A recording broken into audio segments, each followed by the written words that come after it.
So in this first video series, we're going to be talking about getting started in the beginning IMTech basics. So basically, preparing for success here, there's three things that you really need to get going with your internet business. Most people out there probably already know this, but it always helps to have a nice refresher. Step number one, you need to make sure you're purchasing a niche specific domain. That means a domain name specific to the market that you're trying to enter. So if that's dog training, if that's weight loss, you want to have a domain name that's very specific to whatever your target market is, meaning the people that you are trying to reach. Step number two, you want to make sure you purchase web hosting.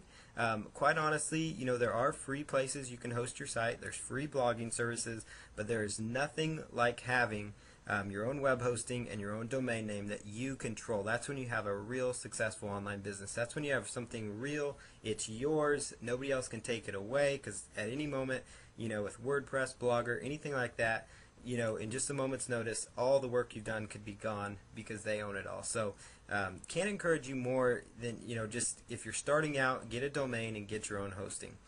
Step number three, you could consider it an optional step. I really consider it a very, very important step, and that is to invest in an autoresponder. And we'll talk about a few features of good autoresponders, because really an autoresponder is also something after you get your domain and hosting that can really generate ongoing profits, as you'll discover here in just a little bit. So these are the things we're going to be covering today. These are the technology basics that we could say. IMTech basics. This is what you've got right here.